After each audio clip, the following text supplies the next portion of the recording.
Hello everyone, I'm Tom, and since this coronavirus disruption started, I've been hosting this vlog to eat beef jerky and connect across the internet. The beef jerky part is silly and pointless. I'm not a food critic. But this vlog has let me explore some fun ideas with you, especially regarding game design. And I plan to keep doing it.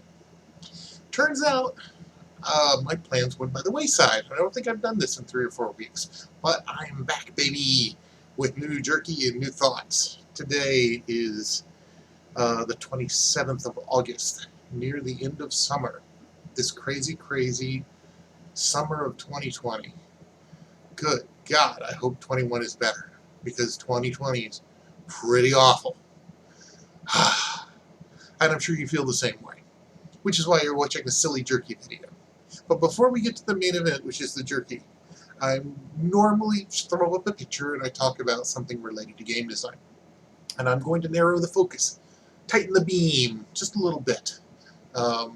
This time, this batch of videos, what we're going to do is not just focus on an idea or a picture about game design randomly, but what I'd like to do is talk about game genres. The truth is there are several very well-known, very understood game genres like CRPGs and RTSs and MMOs and this kind of thing, and many more. And many of them make big money, but the truth is that there's a middle ground between this weird little game that does nothing and is nothing and isn't interesting, and the big smash hit Diablo clone, of which there are many. Somewhere in between is kind of a small space where devoted fans live, with a specific genre that most people don't normally see or most people don't really think about, but is popular enough that there are several games that help define it as a genre. And that's what I want to talk about today and then in the videos in the near future. And this time, what I'd like to talk about is something called grid-based first-person RPGs. So, way back in time, way back in time, possibly at the beginning of the computer game, role-playing game thing, there were 2 games that came out essentially first and defined it for everybody else. And they had some things in common. One was Richard Garriott's stuff, which started with his little test called a Calabath.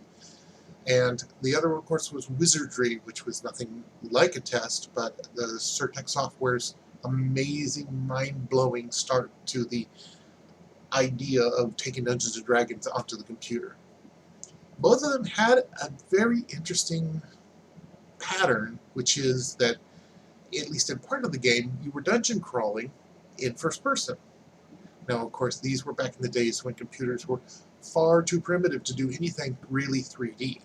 So how is it possible to do first person, where you are the avatar, you don't see yourself, you see just a screen and the world stretching out in front of you in 3D? Well, they did it in the most primitive graphical way possible, but there was still a hallway in front of you stretching out to the horizon. A very short, close horizon, but and to do that, they did it very slowly. It didn't draw very quickly. Moving was very primitively kind of like chunky. It was, you moved from square to square. You didn't move smoothly around the area. You moved here, and then here, and then here, and then you moved 90 degrees, and then you moved there, and then you moved 90 degrees back and moved there. You know, very step by step. All these shortcuts and limitations that these early creators of Dungeons & Dragons style role-playing games embraced in order to get their idea of looking through the screen into a world, a 3D world, as primitively drawn as it was. And, you know, a 3D world in the sense that you walk through some things, you walk through a doorway, and there's a monster in front of you, and now you have to battle a monster. Very graphical, you know, but still primitive. So, of course, now in 2020, we're living in a world where a beautiful 3D world is is essentially free to get for anyone. And there were many paths between those 2 points, between the earliest RPGs and where we are now. Many paths, many looping and different possibility spaces of how games grew and evolved and became prettier and had higher technology and better frame rates and that kind of stuff. And weirdly enough, one of those paths held on tightly to the idea of moving in a big grid and stepping forward in big discrete steps and then rotating exactly 90 degrees and then stepping here and then rotating 90 degrees and stepping there. Chunk, chunk, chunk. Even as the graphics got better, even as the games became more complicated, even as people embraced real time because the computers were fast enough that a monster could run up to you and attack you while you were not paying attention.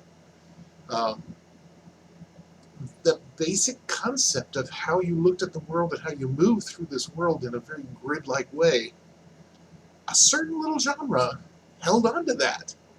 And again, today they call themselves grid-based first-person RPGs.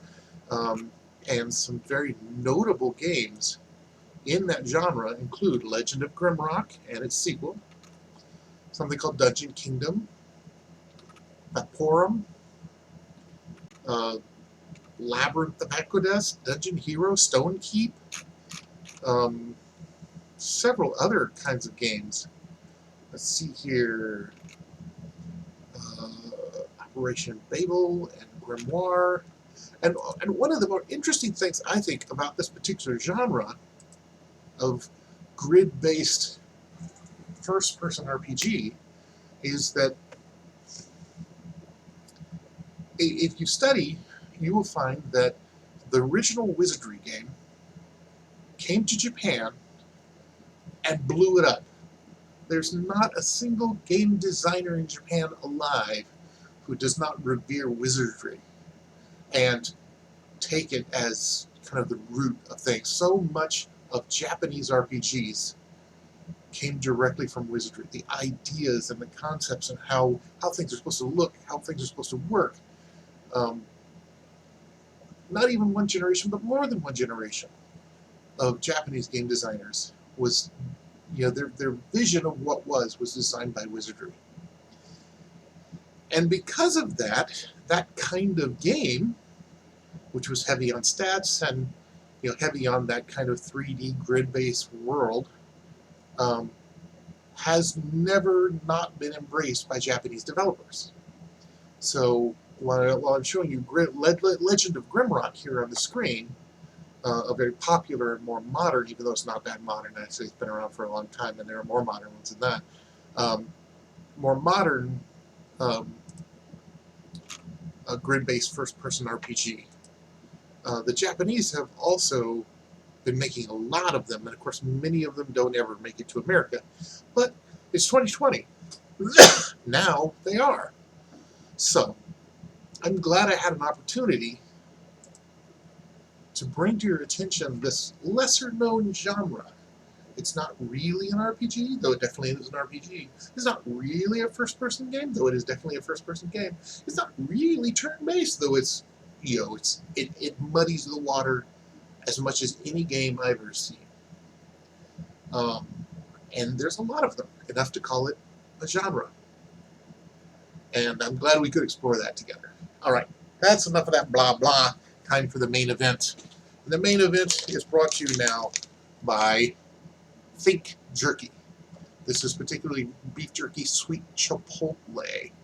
Got a nice little 10-pack variety pack here.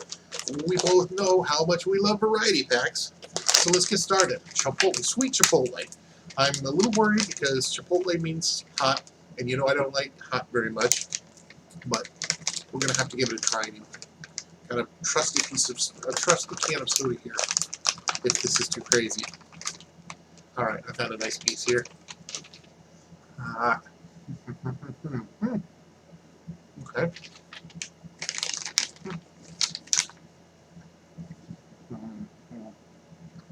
Think grass-fed beef jerky. It is sweet.